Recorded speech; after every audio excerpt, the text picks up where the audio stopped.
Jazakallah khair, Leila. We have our next question here.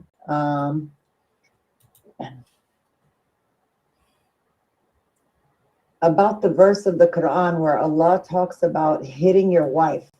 Does it talk about women who are not fulfilling the religious obligation, like not praying, not wearing hijab, hanging outside? Does it also include those who misbehaving with their husbands, who don't respect their husbands?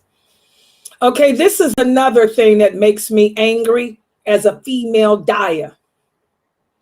As Aisha said in an authentic hadith, in many authentic hadiths, and not just her, but also Salama, the Prophet Muhammad sallallahu alayhi wasallam never laid a hand on any servant or any wife or any child in his family to abuse them, to hurt them, to harm them. We all claim to be Salafi. What does that mean? That means we all claim to be following the way of the Prophet Muhammad sallallahu alayhi wasallam. The Prophet Muhammad had challenging women, and that's why I am doing the stories of the heroines of Islam. You can see he had each one of his wives had different personalities. We're doing Aisha right now. Aisha was young, silly, very flippant. She could be disrespectful. She would yell at the Prophet, scream at him, stomp her feet, throw things even. And we haven't even gotten to the story of Hafsa. Hafsa was like her father. She inherited, her father was Umar. She had inherited his temper. Hafsa could put her fist through something. But the Prophet sallallahu alayhi wasallam never laid a hand or a mishwak on them. A hand or a mishwak. Any hadiths that you read that says the Prophet used to beat his wives with a mishwak, these are fabricated lies. Because all his wives say he never laid a hand or anything else on them to cause them any pain, suffering, or disrespect. Like I said, the Prophet wasn't married to those kind of women. They probably would have hit him back. I'm going to be honest. Them women, Arab women, those women were warriors. Like Khadijah said, I'm the daughter of Khuwaylid. Hand me that pole. Let him go, Abu Jahal. Let him go, Abu Jahal. I'm the daughter of Khuwaylid. Okay, these were warrior women. They weren't going to let no man hit them. They used to fight their husbands back. Like Umar said, they fight us back. The women are fighting us. They refusing to sleep with us. They done picked up their poles and they hitting us. These were not no wimpy women. These were the medieval period. These were the dark ages. You couldn't be weak. What happened to women? Do your Google. What happened to weak women in the dark ages? They became a casualty. They were raped and then killed. If you couldn't fight back, you were a casualty of life. You were nothing.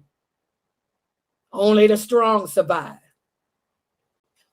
When Allah speaks about this is speaking about a woman who a man should not have married.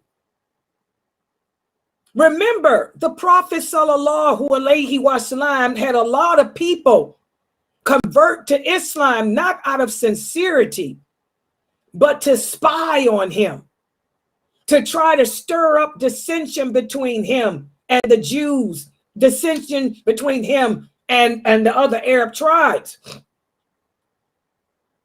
There were some women who converted to Islam to be with men. They became Muslim because their husbands became Muslim. But the women were just like the wives of Noah. That's where that hadith came from. the wives of Lot. Remember the prophet said, some of you women, this is the history again of this verse now. Some of you women are like the wives of Lot. That's what he meant. Some of you women convert to Islam, but you're still attached to the Jahiliyyah. Some of you women refuse to convert to Islam like you should.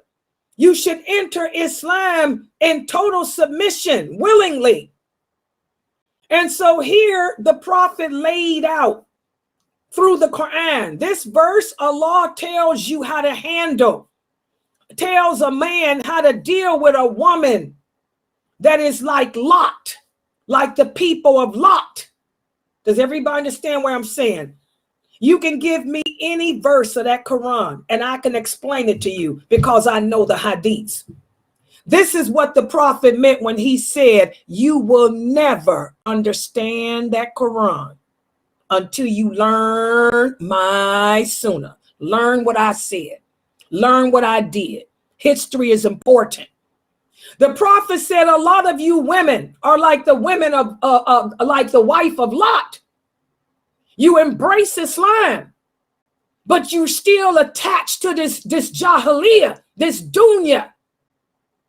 And then that's when Allah sent this verse down, telling a Muslim man how to deal with a woman like that. She doesn't want to cover up.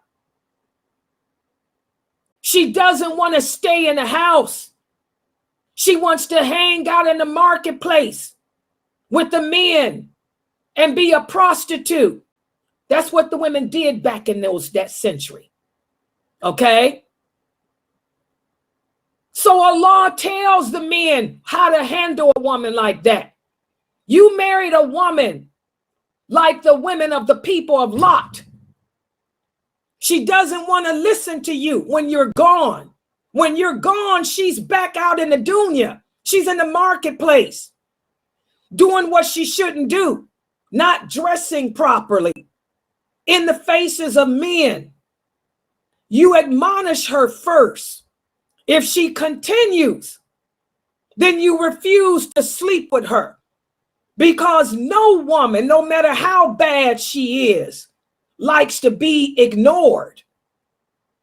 But if she continues to go out the house and do like the women of Lot did, then you can hit her lightly as a warning. But if she continues, then you need to let her go. So that verse is for speaking about the women that you marry who are like the women of the prophet of Lot. Hello, that's what that verse is all about. That verse ain't telling you to go around beating up on no woman. That's a woman that ain't nothing but a scallop. Because a lot of women converted to Islam because their husbands did, but they weren't sincere. And they still wanted to hang out in the street, not dressing properly, shaking their bangles to get attention of the men. Because again, it's hard to change a person's nature. Back in those days, a woman was only of value according to her body parts, and her money. If she didn't have money, the best thing she had was her body. And she'd go out in the marketplace and gather up the attention of men. Okay? It's hard to break people out of something that they're used to doing. So that verse was sent down for those men who married and their wives converted, but weren't sincere. And it still applies today.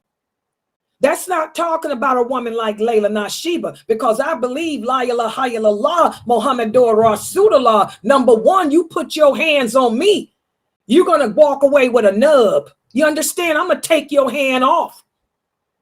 I'm trained. I can crack your neck just like this real quick. Don't make me angry. I'll get you when you sleep. I'll crack your neck in a heartbeat. Don't try to put your hands on me. And if you refuse to sleep with me, I ain't going for that either. You understand? Unless I gave you reason to. You're going to have your behind in that bed with me every night, keeping me warm. Hello. If I want to be by myself, I wouldn't have married you.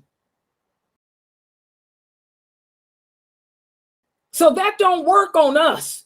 That's for who are attached to the life of this world, that don't have no fear of Allah, that can't let go of, that disrespect you with their body in your absence. And that's also why the prophet explained to the women, another one of the rights that a man has over a woman is you're supposed to guard in his absence what he would have you guard. What does that mean? Guard yourself. Don't be sneaking out the house when your husband ain't there. Don't be taking off your hijab sitting out on the porch. Don't be sitting around holding on the internet talking to a bunch of men like y'all do. Don't be FaceTiming and chatting with dudes. That's what guard in his absence means. Because again, these were narcissistic times. So that verse of the Quran was sent down for women who are like the wife of Prophet Lot. That doesn't apply to us believing women that ain't like that. You put your hands on a Muslim woman, she better take it off. That's why I tell all my students, every girl in my website better learn self-defense. You better have my babies at the age of 6 taking Taekwondo so they can learn how to crack a neck if a man want to abuse them. Crack his neck. You ain't gonna do that to me. Hello. Y'all got that? And before I go, so what do you think about my answer?